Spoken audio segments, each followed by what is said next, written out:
أبيات القصايد، سجلي قصة فرحها بالدقايق والثواني، يوم فرحتها بسارة الغلا والشوق زايد. يا حروف الشعر هلي وانثري جزل المعاني، واكتبي عنهم مسارة أجمل أبيات القصايد، سجلي قصة فرحها بالدقايق والثواني، يوم فرحتها بسارة الغلا والشوق زايد.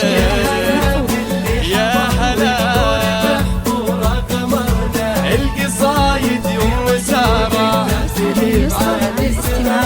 ما نكفي لو وصفنا وما نوفي كتبنا، طلت ضيوف الفرح شمس تبسم في ضحاها.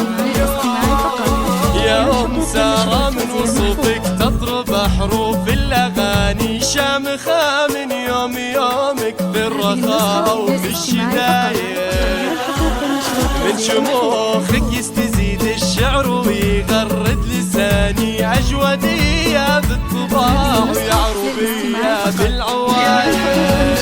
اللي حضر والنور بحضور غمرنا، والقصايد في وجودك تأتي بعالي سماها، ما نكفي لو وصفنا وما نوفي لو كتبنا، طلت ضيوف الفرح شمس تبسم في ضحاها.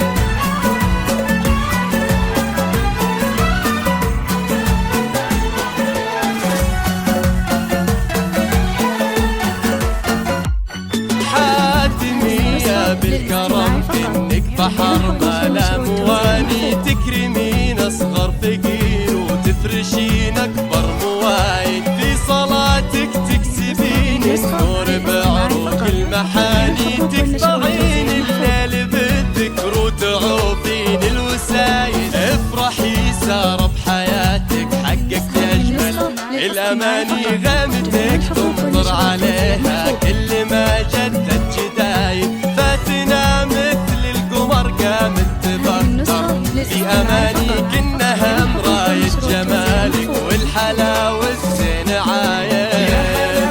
اللي حضر والنور بحضور غمرنا، القصايد في وجودك تأتي بعالي سماها، ما نكفي لو وصفنا وما نوفي لو كتبنا، طلت ضيوف الفرح شمس تبسم في ضحاها. يا عسى تبقين نور عيونها طول الزمان، ويا عسى بحور الحياة بعمرها دايم ركايد، عن صفاتك يا أم سارة الشعر يبني مباني، يا عطر كل الحروف ويا حلاك